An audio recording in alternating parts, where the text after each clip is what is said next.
Hi everyone, welcome back to the Redbridge Independent podcast. My name is Bilal, and today I'm talking to Brother Firoz. Brother Firoz is standing in the Ilford Town ward, and we're here talking to him today about all things Ilford, all about him and what he's looking forward to. It's going to be a great session.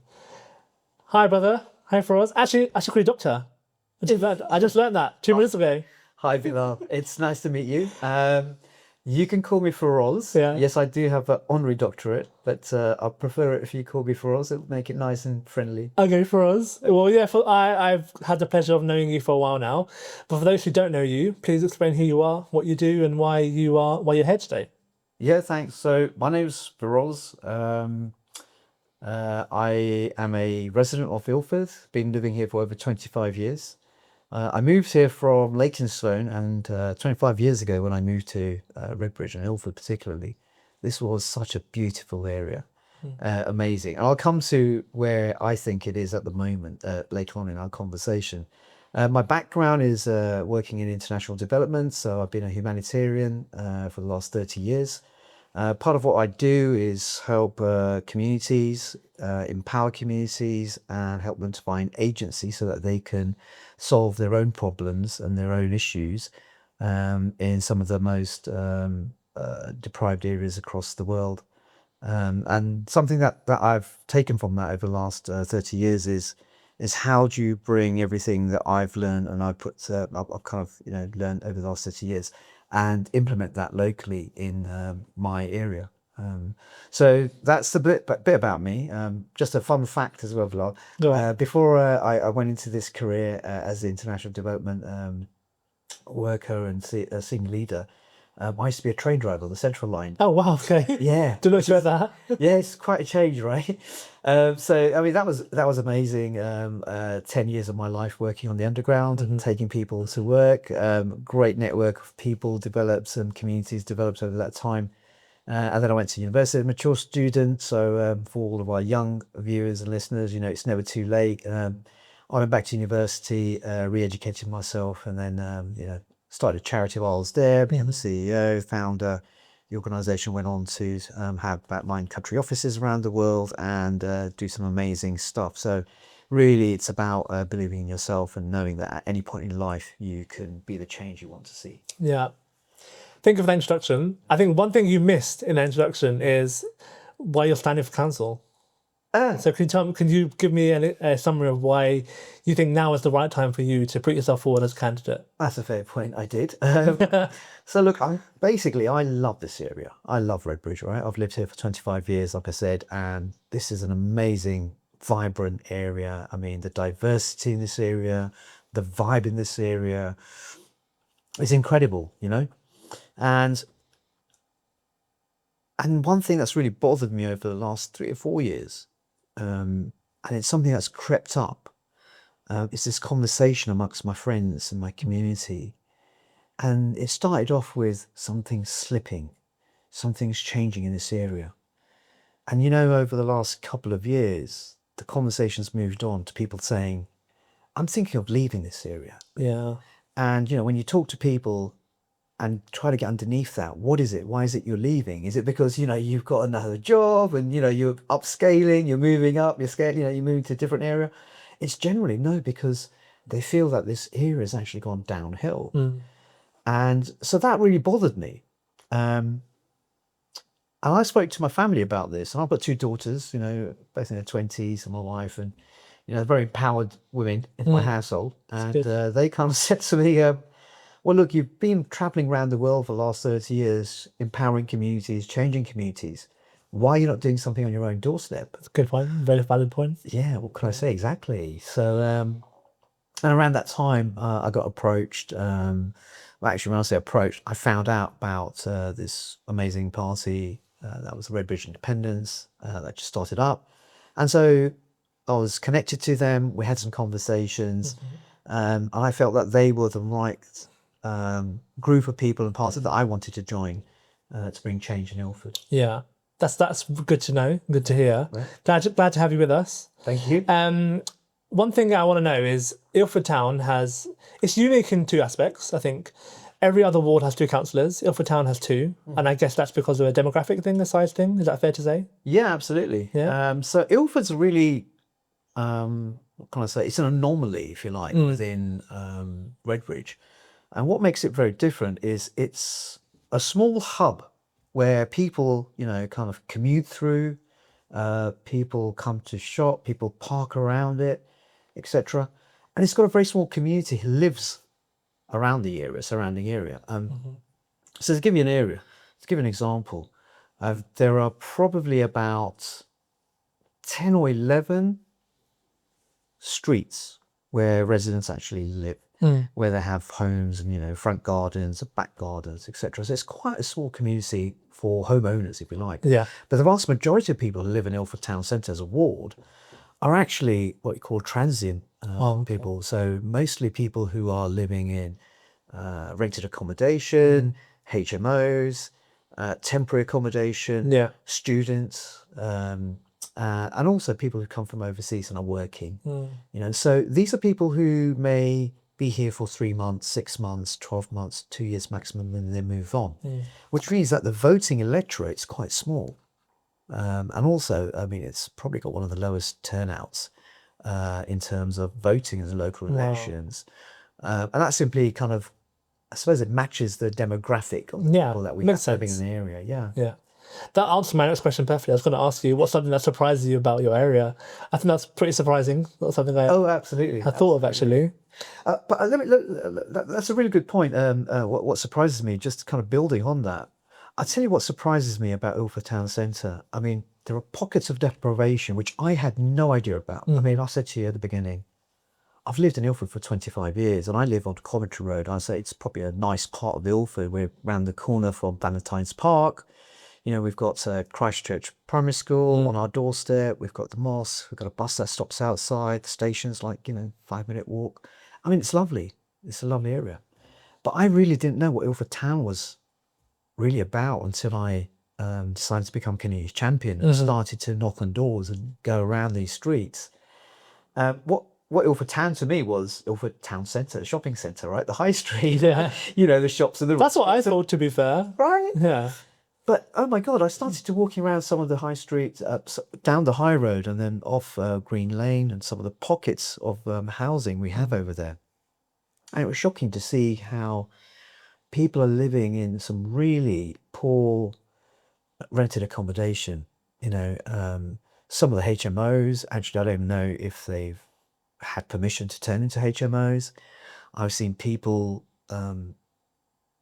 I've seen houses and shops, the back of shops being converted into these kind of hovels, if you like. No. And you think, this can't be the Redbridge I know and I love. This surely can't be happening. So rogue landlords in this borough, and particularly around the town centre, it's like nobody cares.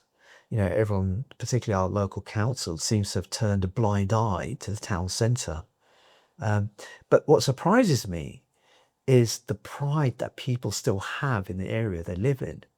What I mean by that is when I go on the doors and I speak to people, yes, they talk about fly tipping. Yes, they talk about crime. Yes, they talk about, rogue landlords. But to them, all of those things are things that can be resolved, can be sorted out. They're not like, onerous issues which can't be, which is going to take some huge amount of investment or, something that can't be turned around. And they say, look, these are small things. If these can be changed, we love this area. Yeah. They'll take real pride in it. They take pride in the community. They take pride in their neighbourhood. And, they love living in Redbridge. I think I'm hearing that over and over again. It's just a bare minimum, right? People are asking for. Exactly. It's not moving mountains. It's the bare minimum. Absolutely.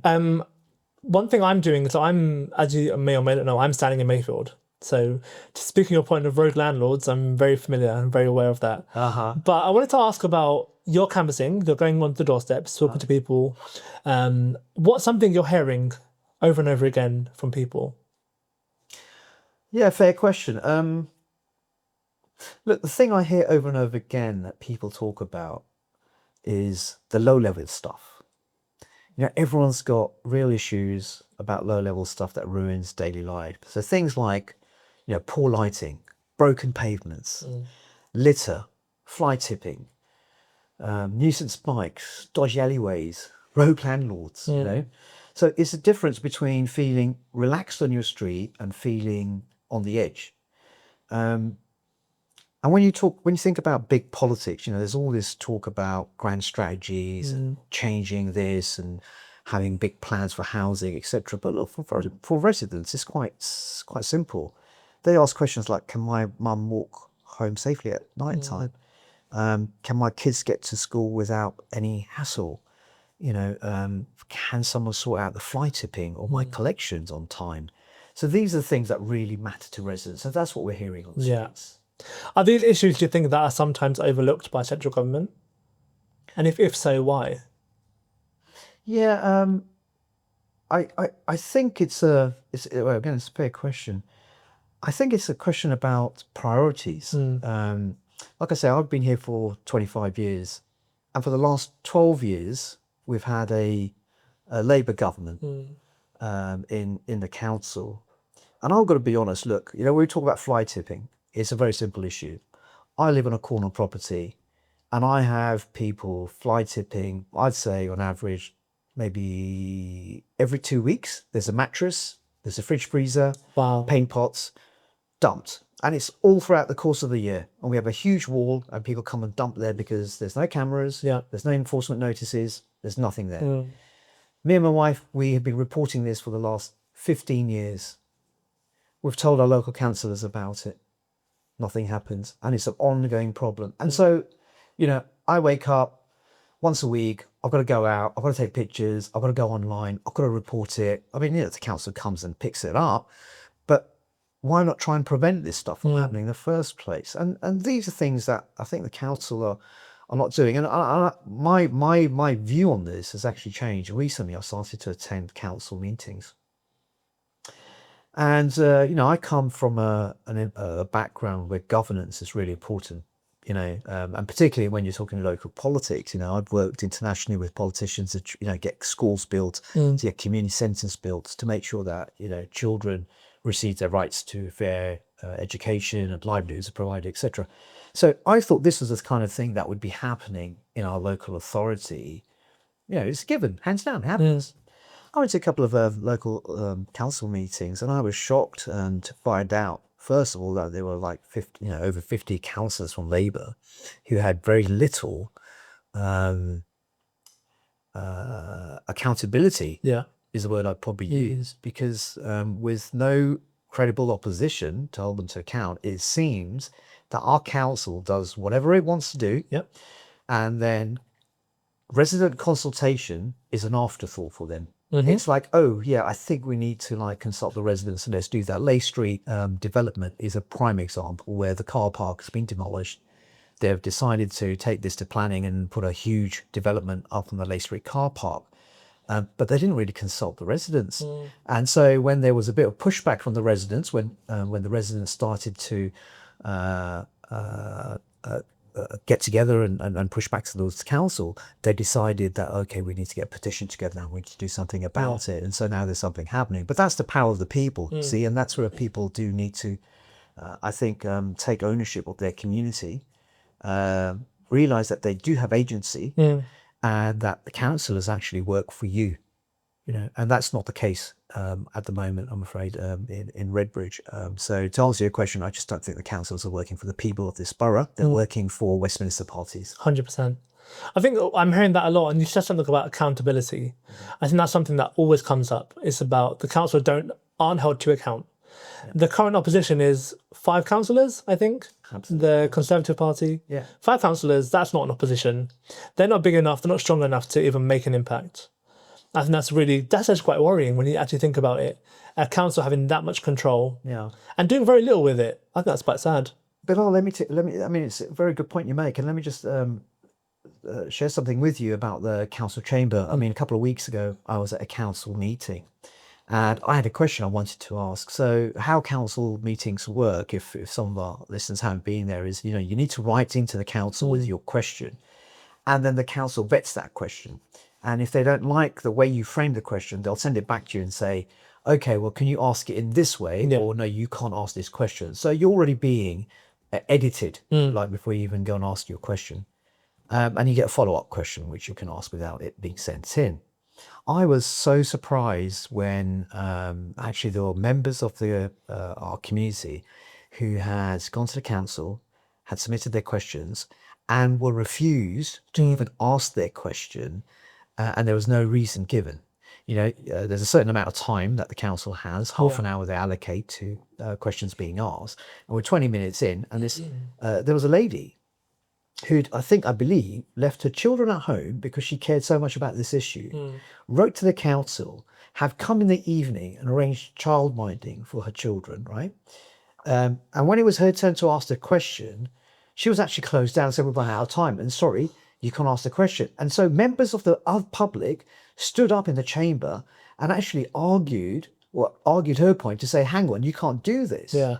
Right? This woman has a right to ask a question. You still have 10 more minutes left. Like, you've got to follow your own rules. 100%. And for being, civic society leaders and for standing up for their fellow residents, what they got was being escorted out of the building for being disruptive. I mean, I think that's just shocking. That is terrible. This is what goes on, Bilal. That is so terrible. Yeah. Like you, I go to council meetings a lot. Every time there's a full council meeting or a SEND specific one, so I'm very passionate about SEND children and looking after SEND families. Right. I always go to the SEND council meetings and I hold them to account, ask questions. In the last full council meeting, they didn't even accept my question. Really? Yeah, I think now they are got to a point where maybe they're fed up of us holding them to account. And they're not used to it. Yeah. They're not used to people saying, hold on a minute, you're doing that wrong. You need to be held accountable to that. And that's very, very sad. So sad. And just going back to one of the things about accountability we talked about, and actually it ties back to what I'm hearing on the streets from residents, right? Is residents are reporting problems to the council, right? Whether it be late kind of rubbish pickups, or there's some antisocial behaviour going on, or whether it's fly tipping or whatever it is, right? They report it to the council, and then nothing happens. There's silence. Yeah. Nothing happens. They get no response back. They're waiting, and they have to keep on chasing up the council. Exactly. And this is the council officers, right? For responses. And in my own case, I just gave you the example of when I went to a council meeting. So what they're supposed to do after you ask a question is the council is supposed to write back to you, right, and give you a written response, because what they do is provide an oral one in 1 minute, but they'll give you a more detailed response, right? It's actually been about 6 weeks now, and I've chased it up with the local council officer to say, look, you still haven't written back to me. And the mayor promised that I'd get a written response, and I still haven't. So this just goes to show the kind of state of where this council is, the council officers are. And actually, the council officers work for you and me and all of us. Yeah. And our councillors are not holding these officers to account. No. And actually, that's because we're not holding our councillors to account, and the councillors don't have any accountability because there's no credible opposition. Yeah. So it's really down to people in this borough to say enough's enough. Look, 12 years of Labour government is enough. What we really want is change. We want change for the better. We want real people who care about real issues to be our voice in the council chamber, and to do and make decisions, policy decisions, based on what residents want and need, and not what the Westminster paymasters want them to do. Yeah. Right? And that's what I'm hearing, and people are really responding to that. Yeah, I think you said something there about local people making local decisions. That's whenever I go canvassing, that's always a phrase I use, because that describes us best. We're local people. I have no experience in politics. I am just passionate about my local area and making a change. Speaking of canvassing, could you tell me a story or an experience you've had while canvassing which has made you rethink or just experience something new? Good question. So many good stories to tell. Okay, so I think it was last weekend I was out canvassing in Ilford Town, and there was a resident who I got chatting to. First it was always kind of cagey. They don't really want to open up a bit too much, and they're kind of like, who are you? And all of you politicians are the same. And then you start kind of explaining, look, we're not really affiliated with any Westminster party. We're just residents like you and me, right? We're just normal people, and we're just fed up. We're just fed up of where we found ourselves. And this is our community. If we don't stand up and if we don't try and make a change in our area, then who else is going to do this? And, we've got to do this for our children. Like, they're suffering. They're vulnerable people. There are elderly people, the disabled people in this community who are just not being, really being left behind and let down by politicians. So I agree with them. And the moment they hear that we're local people, we're like you and me, the tone changes. They want to know more. And then they start opening up about their issues, what they've got, what problems they're facing.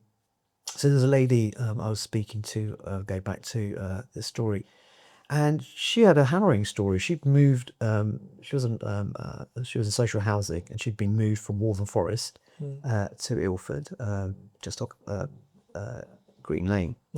And she was a carer for her elderly and disabled father, and he must have been like in his late 80s. And the housing that they'd been moved to, she said to me, was like a 1.5 top floor flat, but her father couldn't even walk. And the flat that they'd moved into had mold. Oh no. It was damp. She was trying to get the council to move her and her father somewhere else, and they were just being stonewalled. No one was actually and she felt like she'd fallen between Waltham Forest and Redbridge, right? Being moved from one place to another, right? And she'd been fighting this battle for about 8 weeks, right? And nobody was kind of making anything clearer for her. It was a harrowing story, to hear. But then I asked her, well, what have you done? And she said, look, I've reached out to the Housing Benefit Office. I've reached out to the benefit office itself in town, Linton House. And what I did was I connected her and I gave her the number for the local councillor for the area. And I said, look, this is your local councillor. This is who you need to reach out to. And hopefully they'll be able to signpost you and help you and support you in terms of what you need to do. I've got to go back and follow up and see how this woman's doing. But there's stories like this all the time. Bilal, you're knocking on doors. You've probably come across stories like this all the time where people just feel let down by the council, right? All the time. I can think of 6 or 7 families that I've spoken to, and their stories are actually heartbreaking, genuinely heartbreaking. My nephew is a SEND child. I say this all the time, and I'm so passionate about it. He's a SEND child. I know what he's going through. I know what my sister's going through. And families are having the same issues. They're having the same thing as council are not listening to them. Council aren't helping them. The SEND report, the Ofsted report came back. It was a terrible report. Like, lucky or not, Redbridge has failed families, especially SEND families. I'm seeing it as well. And I think one thing I see a lot of is this idea that Labour has failed us, and we don't have an alternative. Because if they're not going to vote for Labour, who are they going to vote for?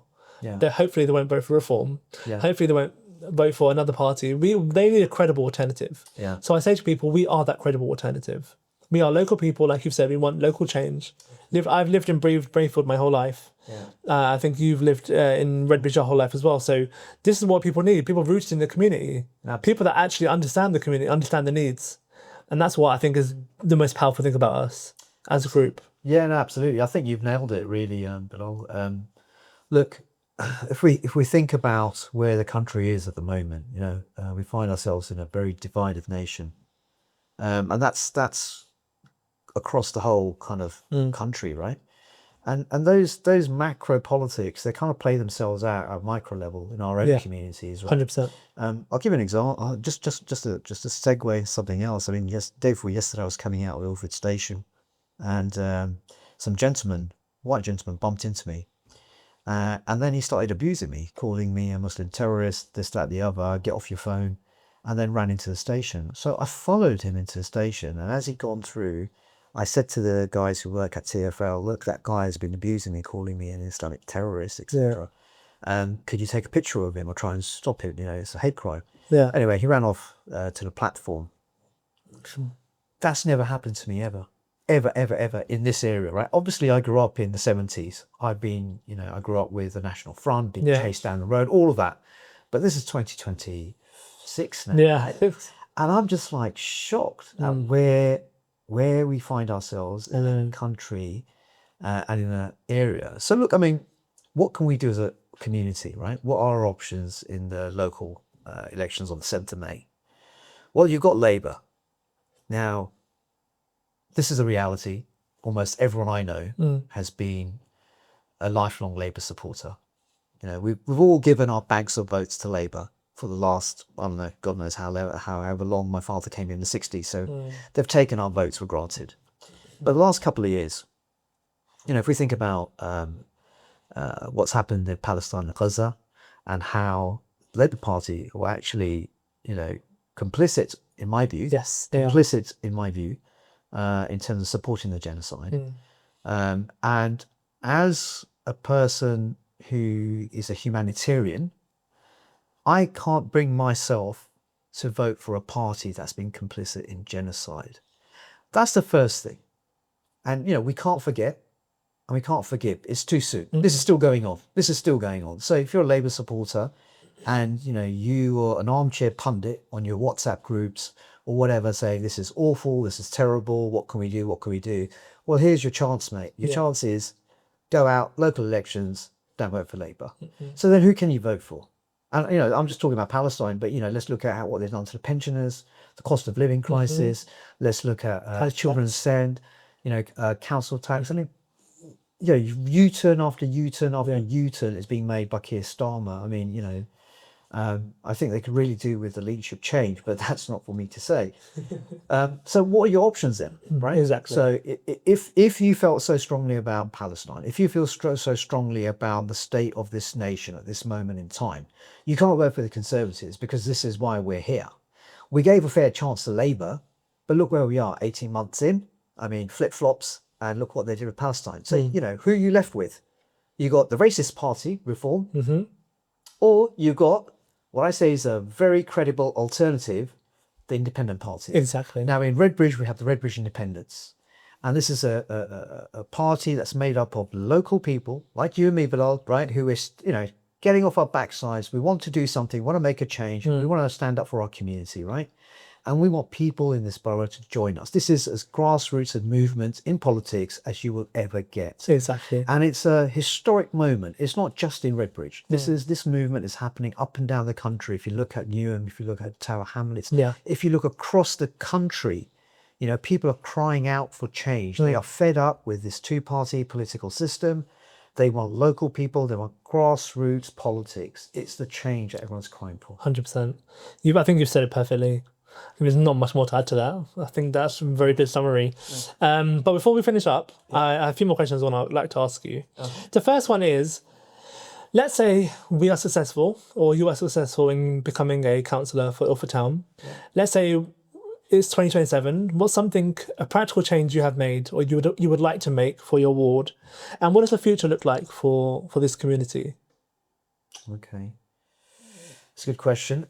Look, the first thing I'd do, you know, God willing, we win the election. Inshallah. The first thing I would do is actually I'd target a few pain points and try to fix them properly, and not in a scattered way as where we've seen over the last couple of years. You know, so to give you an example, I would look at picking where the top fly tipping hotspots are, right? Just for example, and I'll do the full package, like enforcement, signage, cameras where appropriate, quicker removal, follow-up, you know, just to make sure that it doesn't happen again. I gave you the example of what's happening 15 years outside my own door, right? So that's one example. Same with potholes. Don't do one here and there. If you're going to fix potholes, then, you know, do the worst streets and routes properly so people can really see the difference that's being made.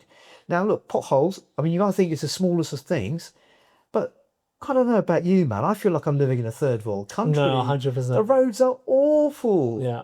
Terrible. I mean, you know, people's cars are getting damaged. You can't even walk on pavements now because... I'll give you another example. This is really funny. From my house, I walk to my local mosque in the mornings for prayers, whatever I do, right? And I walk across Melbourne Road. And I swear, I, along with most residents, actually walk on the road because the pavements are so bad. Yeah, obviously. So how does someone in a wheelchair actually use that? How does someone who's, let's say, visually challenged use those pavements? It's shocking. And the council doesn't want to do anything about it. So true. And our Labour councillors, they walk those streets all the time. Yeah, No, I don't think they do walk the streets, to be honest. But I will say to you, I was out canvassing with a woman who was in a wheelchair, and you're right, she was struggling. I had to actively push her because she couldn't do it. And I think you've hit the nail on the head. Especially in Mayfield, there's one road that has been covered up and cleaned. I'm sure you can guess which road that is and who lives on that road. Okay, say that. But we'll leave that there. And just finishing up, if you could describe Ilford Town in 3 words, what would that be? Oh, 3 words. God blimey, man. That's an interesting one. Vibrant, Nice. fun, Yeah. and diverse. Diverse. Nice. Yeah. I love that. Yeah, I think that's very much Redbridge. I Yeah. think you've said it right there. yeah. No, it's- Before we finish up, is there anything you want to say? You got a camera right there. Anything you want to say to the camera? yeah. I'd just like to say, you know, Redbridge is an amazing place to live, and I want to make sure that, along with all of the other candidates standing for Redbridge Independent, that this is an area where we're going to be proud of, in the next 4 to 5 years. An area where you want to tell your friends and families to come and move to, come and live in Ilford. There's problems that we talk about where, the residents are talking about. These are not insurmountable challenges or problems. These are things that can be fixed by people who are competent to run the local authority, the council, and people who will be accountable to you, the residents. So, give us the honour of having your vote and see what difference and change we can make on behalf of you. Love that. Well, on that note, thank you so much for joining me today. Such a pleasure having you. Thank you so much for listening. It was lovely to have you with us today. And thank you to Firoz for joining us. If you want change in Ilford Town, you know who to vote for.